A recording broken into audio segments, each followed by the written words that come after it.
This lesson is on finding text inside of other text. You can see I've made a note here that I've created a team of 6 members: Steve, Tori, Jane, Judy, Mary, and John. And I'm going to try to look for them in the list. There's actually an array contained inside the PHP program that I'll show you in a moment. But let's put in a name. Tori. And I found Tori. Let's go back. I can put in a partial name. I can say, just Y. So I get Tori, Judy, Mary. They all have a Y in them. Let's go back. I'll put in J. Jane, Judy, John. Now notice that I put in a lowercase j, but we returned the ones with an uppercase J. I'm going to show you how to do that. It's a case-insensitive search, and there's a PHP function that'll help you with that. So let's go look at the code. Over here is just the HTML, where I have find_name is the text that I entered that I wanted to search for in the list. Let's go to the PHP program now. We'll start up here at the top, and I'll show you I've set up an empty array, and then I populated it one element at a time. But I put it in an interesting way. I put the person's name, space, hyphen, space, and then the position name that they played. Tori's second base, Steve shortstop, etc. And notice here in a couple of the elements, I've got a colon in front of the hyphen, so it's kind of inconsistent formatting. So I need to massage this data a bit before we really look for a match. I need to get rid of all this stuff about their position, and I need to get rid of this colon. So let's go ahead and look at how we do all that. So I'm going to come down here. Here we get the post and we get the find name into the variable. Now, first thing I want to do is check and make sure that it's not empty, because if it's empty, I don't need to look for anything. So come down here, and I'm going to use the for each construct on the array and return each element as $member. So the first thing I want to do is get rid of that colon. So I'm going to introduce the first PHP function I want to show you here. This is a string replace, spelled str_replace. So it's formatted a little bit different. The string that you want to look at is specified as the third parameter in here. So we're looking at $member, and we're saying look for a colon. You put the thing you want to look for between either single quotes or double quotes. Look for colon and replace it with an empty string. There's no space even in here. It's just tick, tick right after one another. So it'll essentially collapse the colon so that there's nothing where the colon was, not even a space. Now, it doesn't change $member in place. Instead, it returns a string that's been formatted. So I call that $member formatted. Now that I have $member formatted without that colon in it, I want to search for where the hyphen is. Now the hyphen, let's go back and look a little bit. The hyphen here after the name.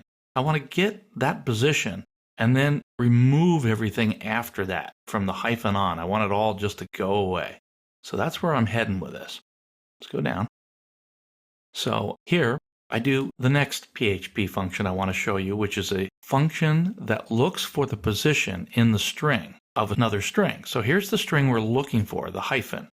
And this roughly translates as string, look for the position, and with the I in the middle there, that makes it case-insensitive search. So it doesn't matter if it finds something with an upper or lower case. In this case with the hyphen, it really doesn't make a difference, but later when we look at letters, it will. So we're looking at the member formatted now, doesn't have the colon in it, looking for that hyphen. And what it will return over here is the position that it found it in, if it finds it. Now the weird thing about this function is, if it doesn't find it, it returns false. Not like might happen in some other language. It actually returns false. So it's either going to be a number or it's going to be this Boolean false. So what we have to do here is a little bit strange. We have to use 3 equal signs to compare against this false. And the reason for this is, if we find our string in the first position, that's actually 0. And 0 is interpreted as false if we just use 2 equals. This is an identity operator, and you can read about it at php.net if you need more information. Just trust me on this. You use this string position or string I position, you've got to look for it being false with 3 equal signs. So if it is false, we didn't find it, and I just put a comment there. So let's fall down if we did find it. Now if we did, The next PHP function I'm introducing you to is the substring function, and it's spelled substr. Now what we do is we look at the string. This is member formatted. We got rid of the colon. And now what I want to do is I'm saying start in the first position, that's position 0, and go all the way up to where I found the hyphen. Let's go back here. Where it found the hyphen here, put it in $POS. So that means for a length of POS or $POS. So it's going to just return the string without the hyphen. Now there might be some spaces in there still.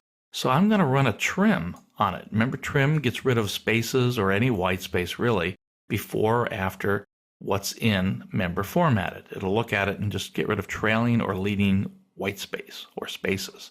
And then again, I just put it right back into the same variable name. So now that I've got just the person's name in there, I've gotten rid of all the other stuff I don't want to be concerned with. Now I'm going to look at this to see if it contains the field that I entered in the form. We put that in $FindName, if you may remember. So I'm going to look at this, and if I get a hit, it's the same thing. I'm either going to return false into $position2, or I'm going to have the position in the string where it starts, 0, 1, 2, 3, etc. So again, equal, equal, equal, false, not found. Otherwise, I found it. Cool. And I just printed it out. So that's how this works. This is very powerful for manipulating strings and for getting parts of strings. And so this ends the lesson on finding text within other text.